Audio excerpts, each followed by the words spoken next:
Welcome back, my friends, to yet another Kohan Duels video. We got something a little different today.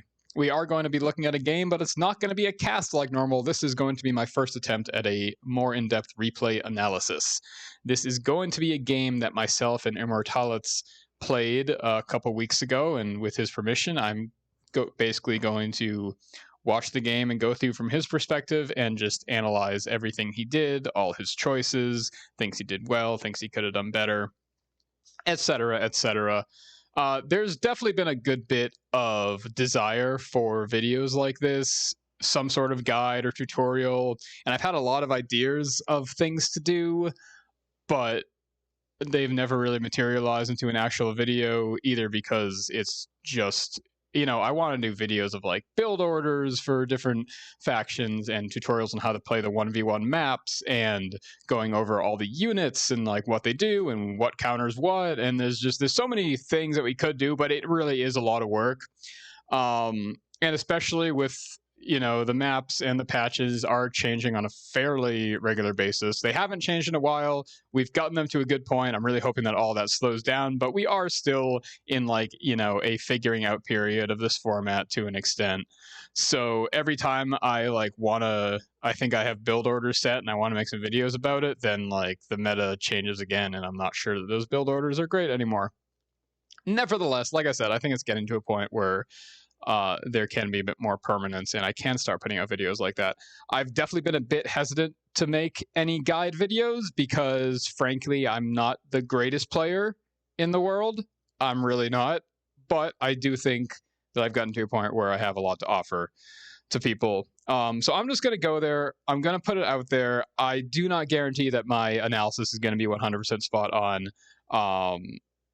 And yeah, please comment on this video too. I want to know if you want more videos like this, if it was helpful, if there's any really obvious things that I misspoke on, which I'm sure I will.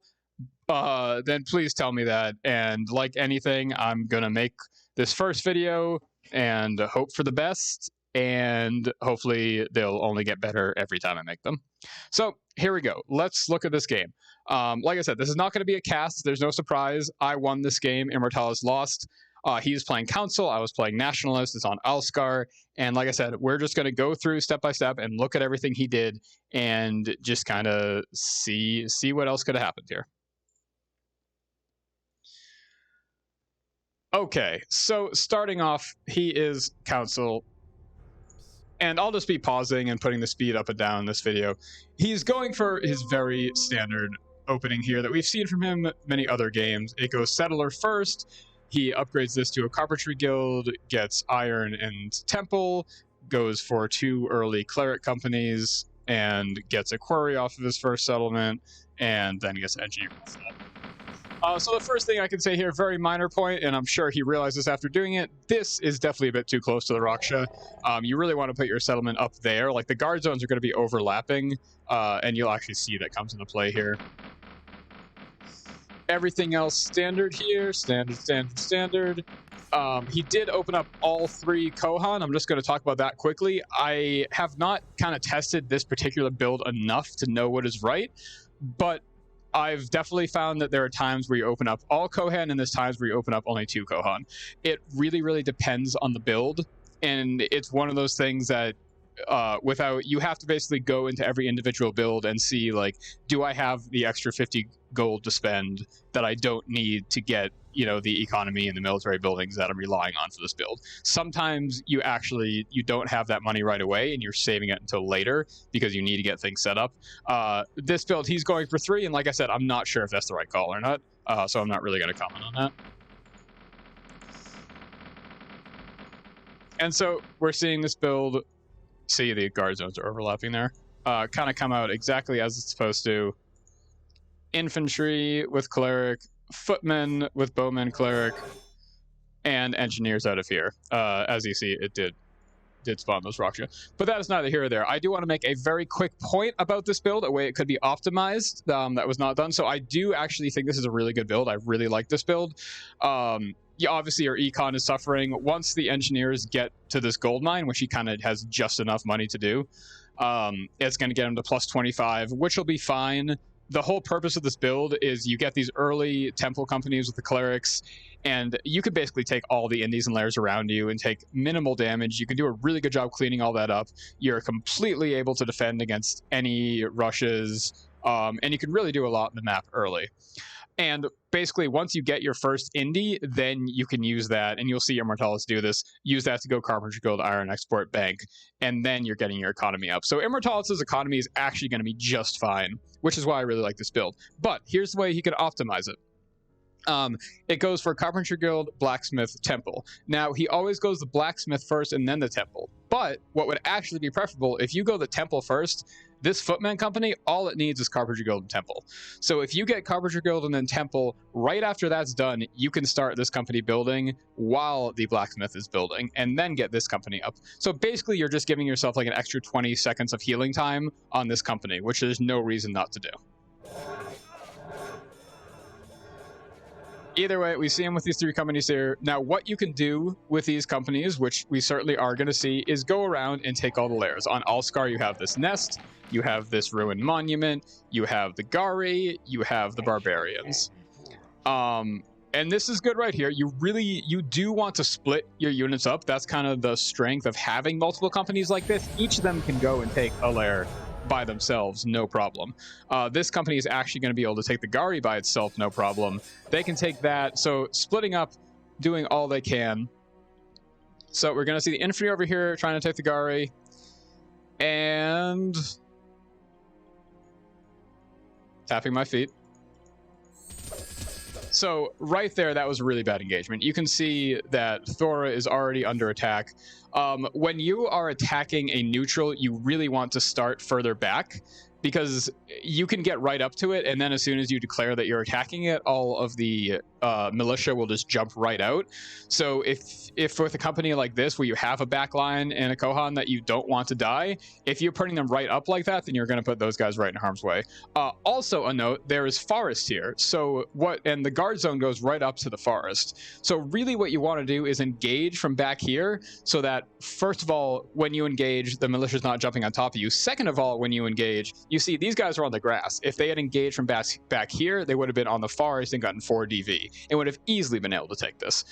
As of now, you're going to see they're going to kind of fail to take it, and they're going to be able to after they retreat and get back, but it's going to be slowed down.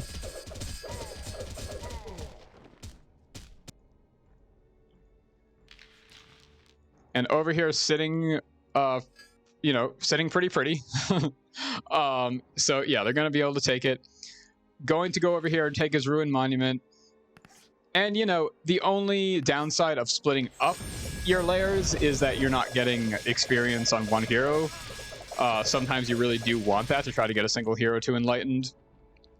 But that really depends on your heroes, and overall, I really do prefer doing it this way, where you split them up, because you can just get such good timings on all of those. So now that he has taken this, he has been stocking up the money from the layers he took over there, and he's going to do exactly what I said and turn this into something that's giving him plus 40. So he's actually going to be a plus 69 after this. That's going to be primo. He's going to be in a really good spot. So right here, this is the first thing I want to know.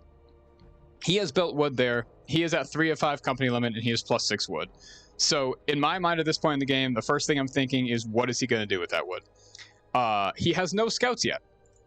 If it was me, my absolute initial inclination here, throw down some short scouts. Could even do long scouts if you want.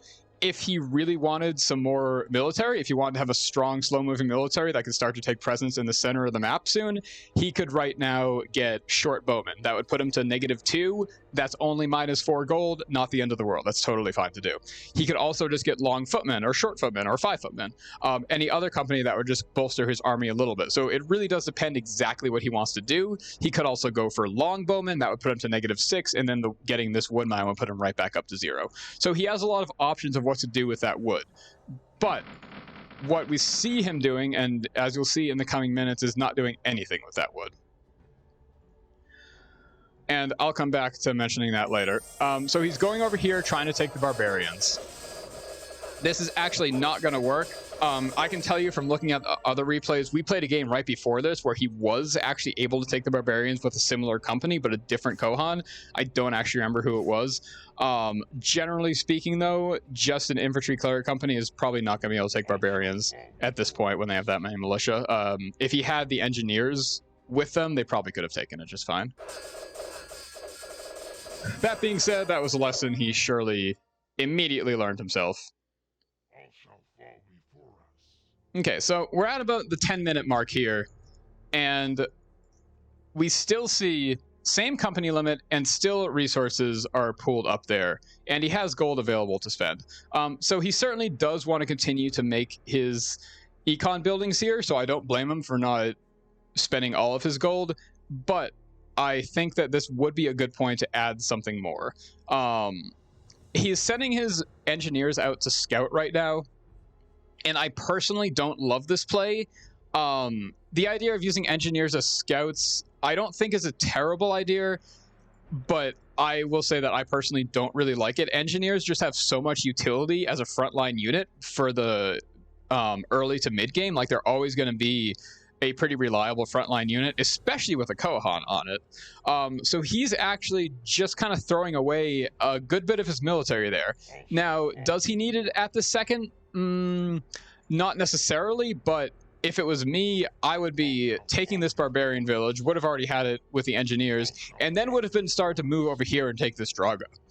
And the engineers are really going to make that a lot more possible. And like I said, when we were looking over here at the Gari a minute ago and we saw that he had the 6 wood coming out of it, he could have built scouts then. And by this time, the same time he's sending out these engineers, he could have actually had a short scout company that was already up and at decent health and could have ran across the map and done this. Especially with the Kohan on this company, that's very risky. Scouts can get caught sometimes. You know, it doesn't happen that often, but it absolutely can happen. And to me, it seems there's no reason to risk such a high value company. Like, this costs a lot of money. This costs 60 gold plus 50 gold for the Kohan. This is 110 gold we're looking at right here, as opposed to a company of scouts with the Carpenter Guild would cost only 27, I believe. So a lot more expendable, and would have just given him that extra company that he would have had for the rest of the game to do things with.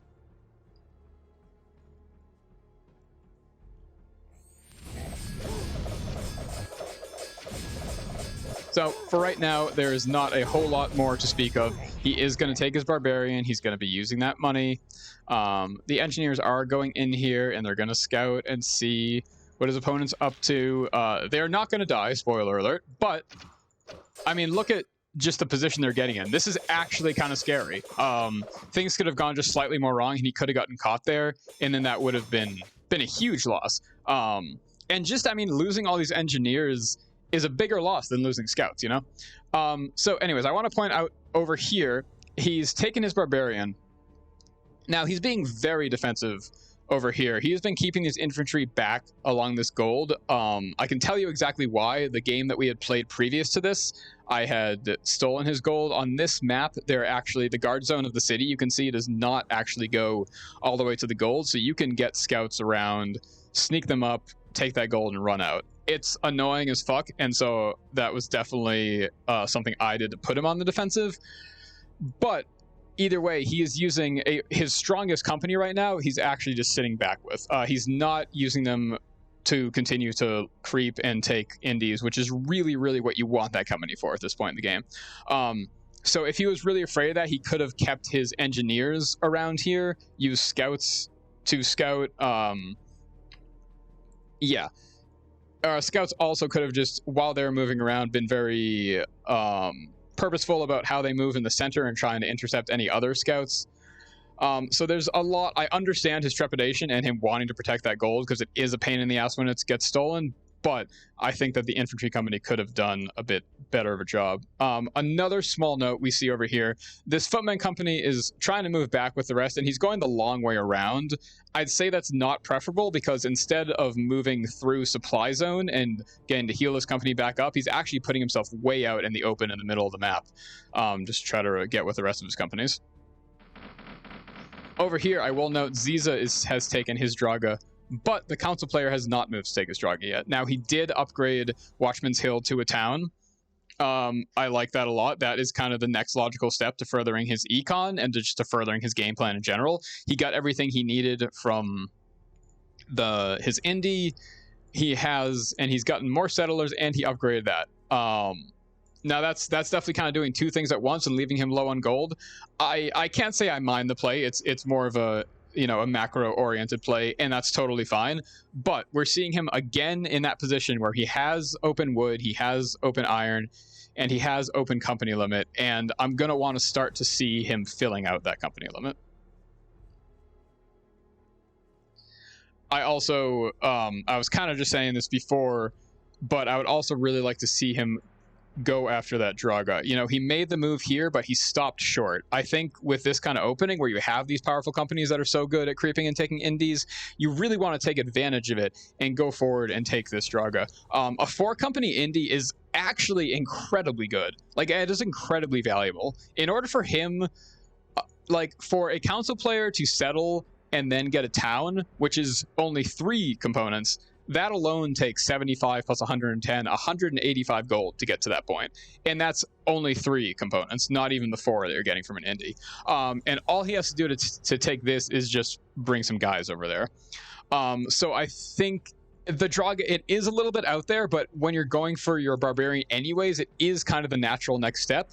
And I think unless you're under immense pressure in the middle that you really have to address, it's usually the right play to go and take that Draga. Unless you're playing a more center play where you're trying to expand to the center, in which case you can actually go and try to take this Draga, or swoop around and take the Slan. The point being is that indies are just really, really valuable, 4-slot indies. And it's something that we should never forget when we're playing. Engineers have done their scouting, and they're coming back. So they made it out. They did their scouting. They did what they needed to do. Like I said, I'm interested in the notion of engineers as scouts, because you always just have engineers anyways. Like, they have a decent bit of speed. I don't think it's a horrible idea. My inclination would just have been to do it differently.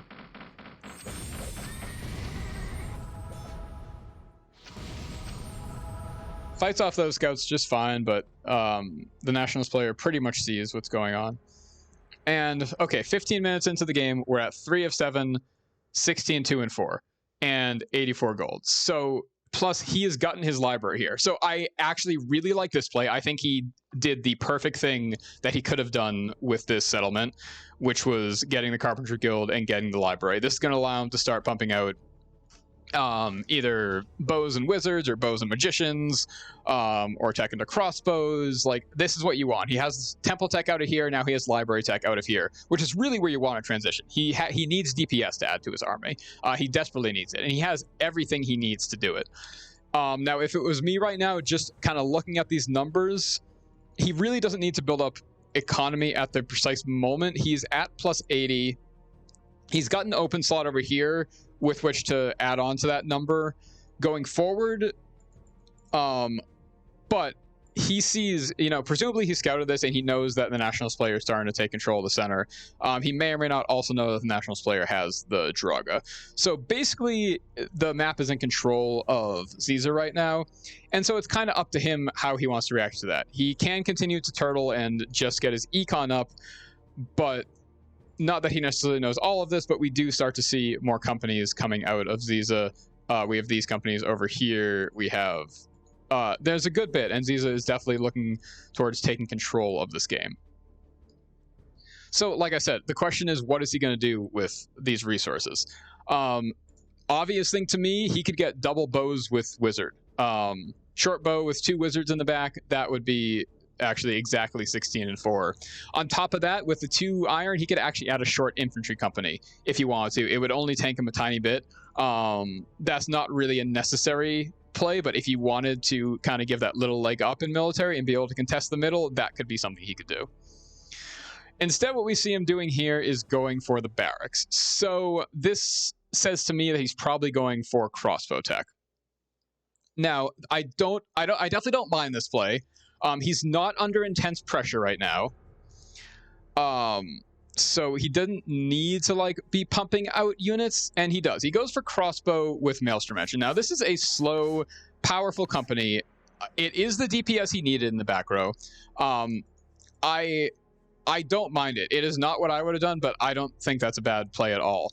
But what we're still looking at is 14 wood. How is he going to use that? That could be short bows and footmen. That could be short bows and scouts.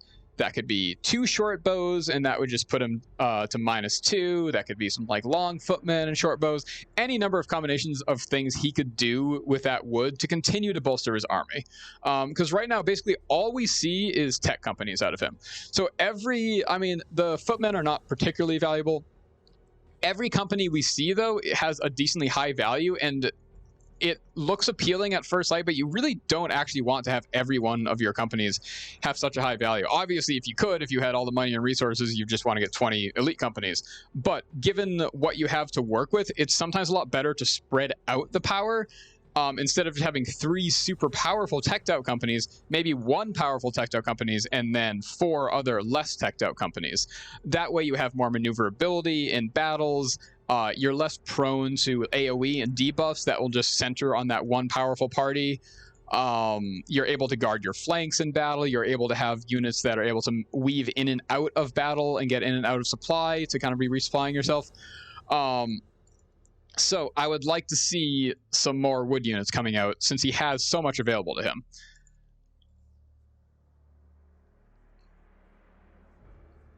Ziza is firmly taking control of the center here. Just saw some money was spent. Okay, a library is going down in the Gari. And again, this is not a bad play at all, but he is just continuing to focus on tech companies. Now, Bowman with double ranger, I don't love. I think this is kind of a waste of rangers. If he used that to get, say, super scouts, I actually thought that would have been an awesome play. It would have saved him some resources. It would have given him a maneuverable company that could have been used in raids, that could have been used in flanks. Super scouts actually would have been great here. But given it's very rare that you see Bowman or Rangers on the back of Bowman. Reason being is that if you want DPS to add to the back of your Bowman, you're pretty much always better off just going for Magicians or Wizards or Maelstrom Engines. Rangers, their real strength is going on Cavalry Company because they give Trailblazing, they give Dominion and Recon, they have that high movement to keep up with the Scouts. On a map like Cave of Fear, you see Rangers a lot more because you have all that desert terrain to go through. This map, though, this is pretty much all grass. This is beach, which only slows you down by a really small bit. Same thing for hills, only slows you down by a small bit. The trailblazing is very unnecessary here. So I don't totally mind the play of him trying to get another, like, he's doing the right thing here by kind of balancing out his frontline survivable companies that have the clerics with adding some backline DPS. I think the theory there is absolutely correct. I just would not have gone for Rangers. I would have gone... So he's getting this library up. Anyways, it's just about done. So he could have easily afforded to do double Magician on the back. That wouldn't have tanked him. He would have ended up right at 0. And then he would have had an additional 4 wood from these. That would have put him at +6 wood. So he could have gotten Bowman with Magicians in the back, and then with that 6 wood could have, like I've been saying the whole game, gotten some short or 5 or 6 footmen, or the same thing for scouts. Just some other companies to bolster his army a little bit. But as it is, this is not a bad looking army at all. Once again, we see him utilizing those engineers as scouts, and this is kind of on the brink of a potential battle where he's going to be missing those engineers as front line a little bit. Same thing, the Kohan not that Saman is the best, most impactful Kohan, but that's still a Kohan that could be in battle that is not. Either way, it is looking like he's moving forward in a way. So let's just look at the armies real quick as we have a clash coming on here. It's 7-5. So looking at what we got here, just these 4 companies, full Gari hammers, 5 infantry. There's no tech here. The rest of his companies, I don't know. Oh, they're actually over here taking the Slan. So just looking at the companies right here, this absolutely looks to be in Immortalis' favor. Of course, there are the extra militia that can make things a little wonky, but this is really a superior army to Immortalis. And okay, here we have a battle coming on. Both players are kind of moving out and attacking at the same time. And like I said, this is Immortalis' battle. There's kind of no way that Ziza's going to win this. And so he does what he needs to do, immediately retreats. A misplay here, and the bowmen go down. So that's huge for Immortalis. That was awesome for him that he was able to kind of steal that bowman kill. Now at this point, I would have loved to have seen these engineers back around here building an outpost in this area, because now he just took down a company pretty much for free. But now he's forced to retreat back a decent ways to his supply zone to be able to push forward, and so he's not really going to be able to continue this push. This was really a good time to be able to contest this middle, but especially because his engineers are not around, he's kind of having to take a lot longer to go back and resupply. Either way, oh, and he's actually not even sending a supply with them. There we go, they're getting there. Engineers see this Draga. We do see our nationalist player has tanked his economy a very good bit. I imagine it's going to be getting back up. He got leads, so we can see the mindset that the nationalist player is in, where he is trying to make a push that can win the game. And so the console player has to react. He does not know yet that these elite guards are up. He does not know yet that the nationalist player has been over here. So you can't blame him too much for not having a super strong response here. But he definitely does want to be, if he had a scout company that was open to do so, he would want to be using some time to scout up here. Because if he saw these elite guards right now, that would immediately kind of tell him what he had to do.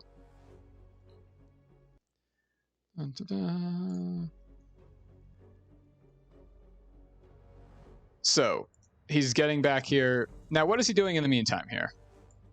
He just spent money on something.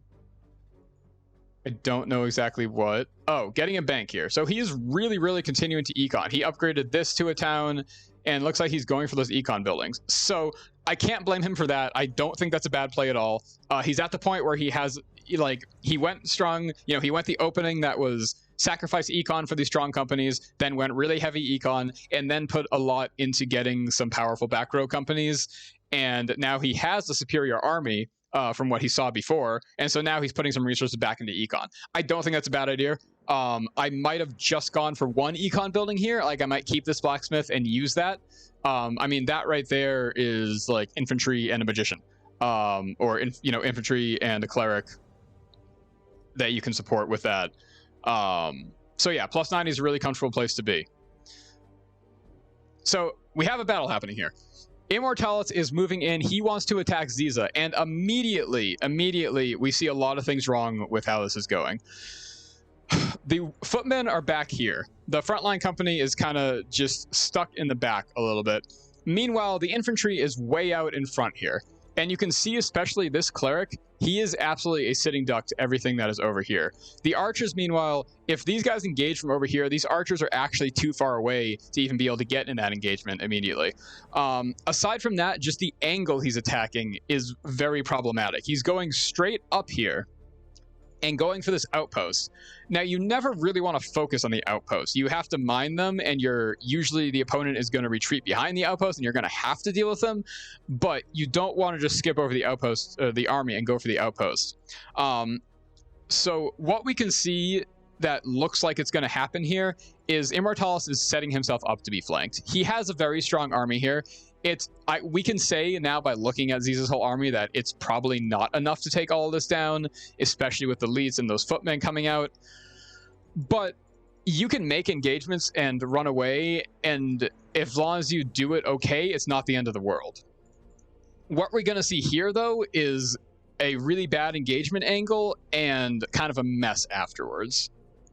So he goes up, gets the outpost. These bowmen are out of position. They're not even fighting the outpost yet.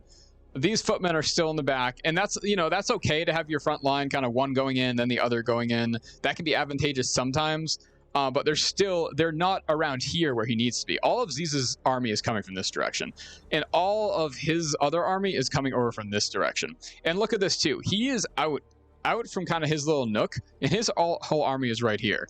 It does not take much for Z's army to swoop down a little bit, and all of a sudden, this entire army is cut off from their main. Okay, so like we said, that cleric right there went down immediately. One fireball from Balthazar, and then maybe 1 or 2 hits from these engineers, and that cleric is done. So all of a sudden, the survivability of this party is significantly worse. You know, you got Thora on there, so you're still going to get your blessing and get some heals. Not the end of the world, but just, you know, very clearly, right from the get-go, a pretty big misstep by losing that cleric. Let's turn the speed down a bit so we can watch this battle unfold. Okay, and look at this. These guys, these infantry get engaged here, and they retreat to go over and try to take care of these crossmen and maelstrom engines. So this is the DPS in the back row here. Now, these archers, this DPS, like I said, they're only engaged in the militia right now. The militia is kind of completely taking them off of the more important companies. So the companies that are actually threatening the front line of Immortalis really heavily right now, they are not getting shot down by the archers. They're actually kind of free to just wail on them for a bit until that militia goes down. Okay, and look at this. These infantry get in there, and this flank and this surround is already starting to happen, as you can see. This cleric is going to go down, and so that's all the healers of his companies are going to go down. There is a lot of DPS here, but these crossbowmen are forced to retreat, which every second they're retreating is a second they're not shooting. So there's actually, at this particular moment in the battle, even though these are good companies, there's really not much happening from Immortalis right now. And like, this is kind of going more to exemplify the point of having companies like this that are not super teched out, that are a bit more expendable. It was kind of nothing to me to just retreat these guys into the back. They were there. They're not like the super powerful party that I, like, at no cost don't want to lose. Like, I'm actually okay to lose them if I can do some really, really good damage with them. So having companies like that, I'm able to utilize them to kind of swoop in. A fairly long retreat from these crossbowmen, and now they're getting back into battle. So that was a lot of missed time there. But by the time the crossbowmen are back into fighting, both the frontline companies are completely down.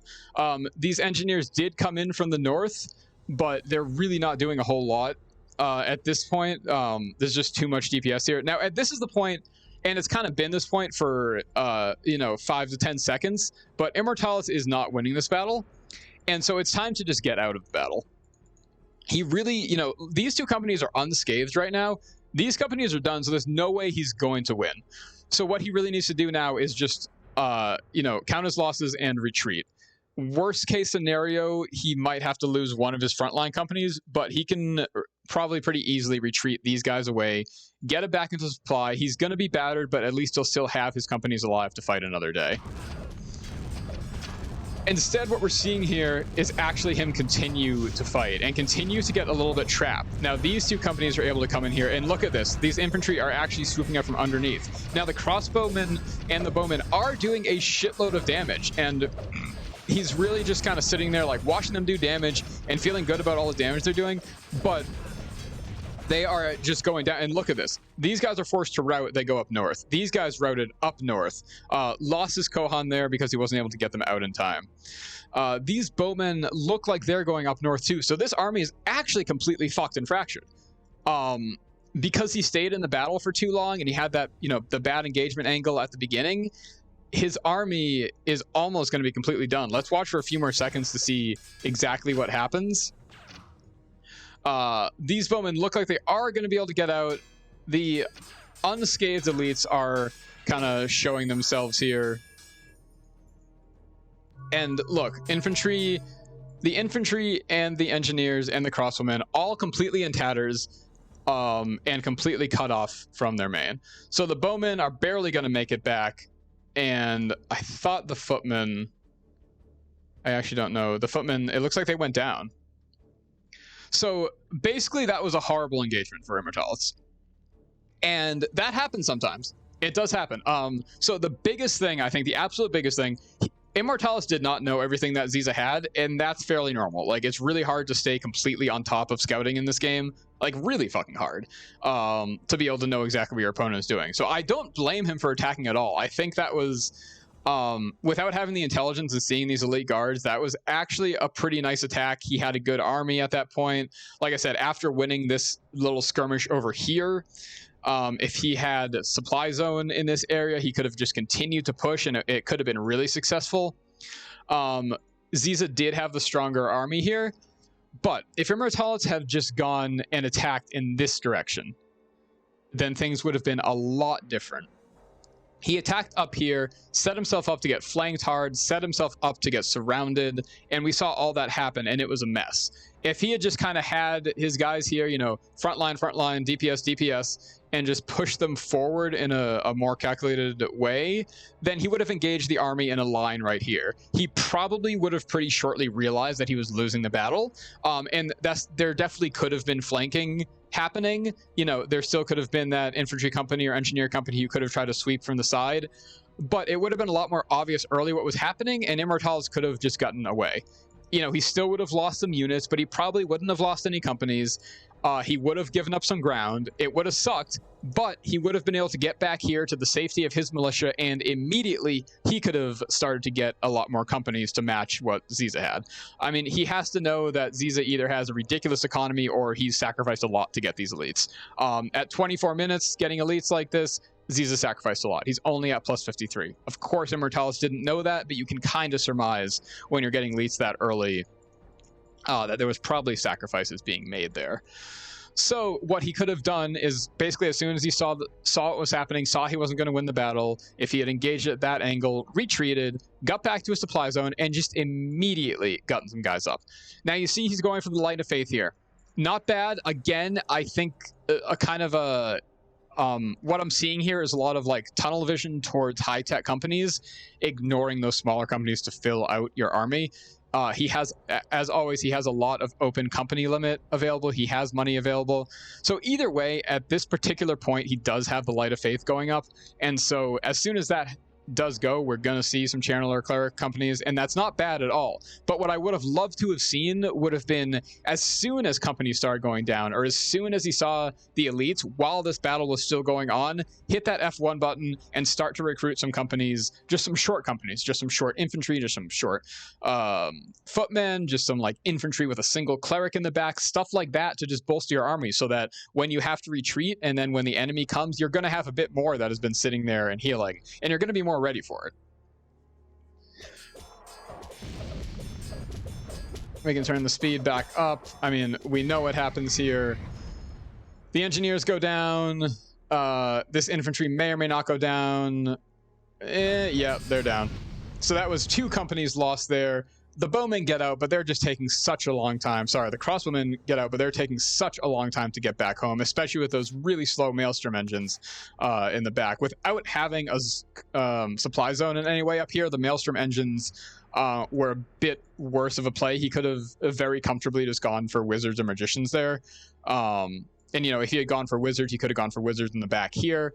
The thing with wizards that I'll quickly mention, they're kind of one of those units that you want to have a mass, a critical mass of. They do less damage than magicians. So if you just have one company that you want for DPS, magicians is often the better choice. They do more raw damage. Fireball does than lightning, but lightning gives you morale damage, which once you start to have 4 wizards, and then really once you start to have 6, you can start to do some serious morale damage against other Meriton factions, i.e. not Seiya factions. So it's usually a big part of council strategy to be getting that critical mass of wizards to have that morale damage that can start to win you battles. So what we see here, this single... Okay, so 2 of these infantry companies with Channel or Cleric. Now, those are great companies, but what we're seeing is they just came out too late. If he hadn't gone for that Light of Faith, if he had just kind of reacted immediately to the battle going poorly up here and gotten some infantry or footmen with Cleric, then he could have had those companies a good bit more towards being fully healed. He probably could have had a Cleric up by now already. If he had chosen to do that. Yeah. But instead, Ziza is going to push his position here. Now, look, the economy is sick. There's extra resources. So in that way, Immortalis is managing his economy and his macro really well. But what I'm not seeing him do is really optimize the use of all of those resources that he has available to him. And look at this. So this is looking like it's kind of going to be the final battle. This is a really scary force coming in. Immortality was not able to get enough. So he was able to get Channeler Cleric out of this company. That's great. But this is just a short footman company and is going to be until the end of time, unless he keeps it back here. In situations like this where you're expecting like a big attack like this, you really do want to go behind your militia. 12 infantry militia from your town, it's not the hugest thing in the world, but it absolutely is a front line to put there to be able to do some DPS from the back. You really, really want to not stick out in front of your militia. That's kind of the whole point of having militia, is so that you can stay behind them. So Ziza moves in here, doing some dancing and some micro, going to take out these rangers, take out the only DPS company that's really threatening him right now. These guys did not get a chance to heal up because they were so unbelievably slow coming back. And we have some cavalry coming in from behind Ziza, which is absolutely going to cinch the game. And this is looking very, very bad for Immortality. He has companies, he was getting them, he was doing tech to get really good companies, but they just absolutely were not out in time. Immortality saying, I really suck at map control, GG. Okay, so I already pretty much analyzed everything while we were playing, but just to go over kind of the broad strokes, the biggest things with that were lack of filling out the army with other companies to provide maneuverability and flanking, a really bad engagement angle up here, and not taking the Indy. Like I said, I really do think, he kind of said like, oh man, I suck at map control. And he had the opportunities, early in the game after he took his Barbarian to continue to push forward and take the Draga. And I understand the reasoning was because he was afraid of pushes, but like we saw, as soon as he cut that Gari up, he could have immediately gotten scouts. And I think to me, that might have been one of the biggest things that he could have improved in this build. Like, I love everything else. I love the opener. Like I said, there's that minor thing about, doing the temple first that just optimizes that build order. I like the build. I like how he's able to take all the layers and indies. But as soon as you take that Gari, I would like to see some scouts. Because you really don't want to be sending your engineers up like that. Engineers have engineer duty to do. They have to build outposts and such, and they're just so much more valuable that you don't want to lose them. And scouts are way faster. It's 32 speed versus 22 speed. So there's a reason that scouts are the best unit in the game for scouting. So if you had been able to get those scouts up in the Gari as soon as you got it, or got them out there as soon as you got the Gari, they could have hung out in this area, stopped any cheesiness from coming and trying to take the gold. Meanwhile, you could have had the engineers and the infantry could have gone over and taken the Draga, and then the footmen could have stayed back here too. You did not need them at all to take the Draga. If you felt really safe in your position, you could have actually brought all three of them over and then immediately gone over and started to think about taking these temple ruins and the Slan. Those three companies probably were not enough to take the glowing ruin with the Kuldahite elementals, but you could have got this 50 gold, you could have got this Indy, and that would have been a real chunk of map control for the council player. So the nationalist player being able to get his Draga was, it's hard to see those things in the moment, but that really was like a big advantage he had the whole game. Both players were settling, but the council player was not really able to settle out of his nook at all. And again, if he had taken the Draga, it really would have opened this lane up. He could have settled this settlement over here instead, or he could have done it over here. I will say that the previous game that we had played, he had gone for a settlement over here, and it just wasn't defended well enough, so I was kind of able to raid it as soon as it was done. And so I think he was just kind of playing, remembering that happening. But if you're going to be making these forward attacks, you really do need supply zone that's a bit closer than just down here. And that's another reason to be putting your settlements on this map more up here.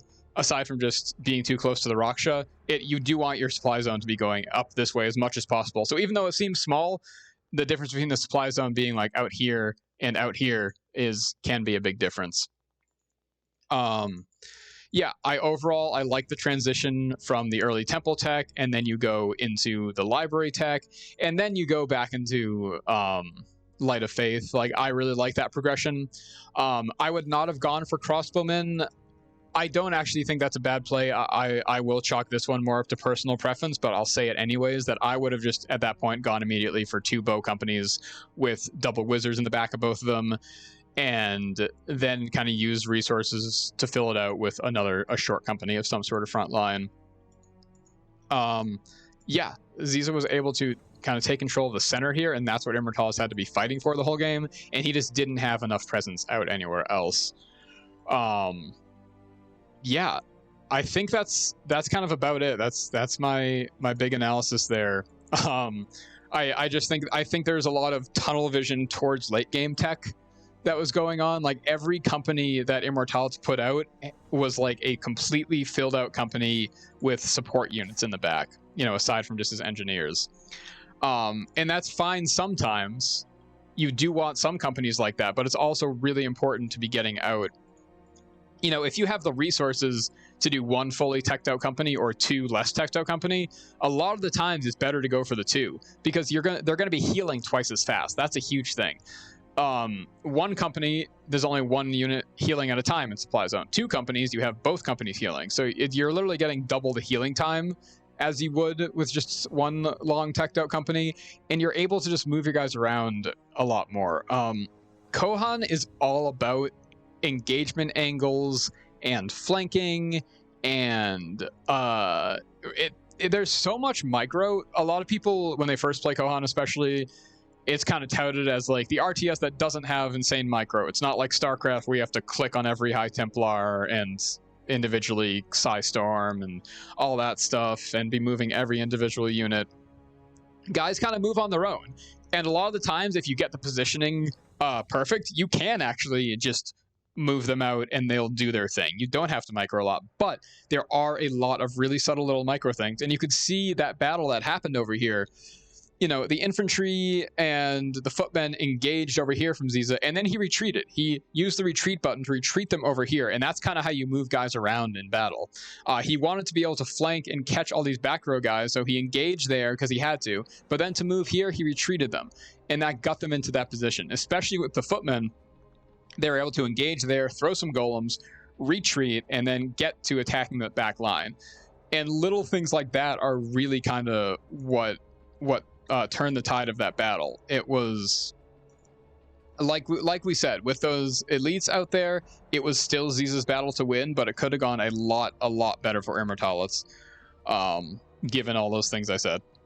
All right, I think that's about it. I think I've said the things that I had in my mind with this replay. It was a good game, well played by both players. I absolutely don't want to, if I make these videos, I don't want to seem like I'm ever harping on any individual player. I could easily make these videos about, you know, I could have done an analysis of my play this game and would have found plenty of holes and things that are wrong. But there's a lot of interest in the 1v1s right now, and people are trying to figure out the format, and I want to be able to help as much as I can. And so, yeah, definitely everyone let me know how you liked this video. Let me know if you want to see more videos like this. Let me know if there's any other particular like guide videos. I really like the idea of doing these replay analysis, and anyone in the community who's been playing 1v1s and you want me to do an analysis, send it to me, please. Otherwise, if I see one that I think is worthy of analyzing, then I'll ask if I can put it on the YouTube channel.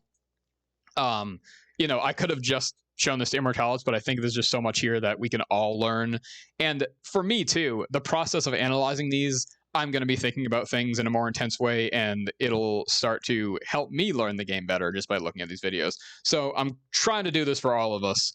Hope you liked the video. Hope you're all able to learn something. Yeah, we're all just going to continue to get better here, and it's going to be a great time. Thank you all for watching. Please leave comments. Yeah, love you all.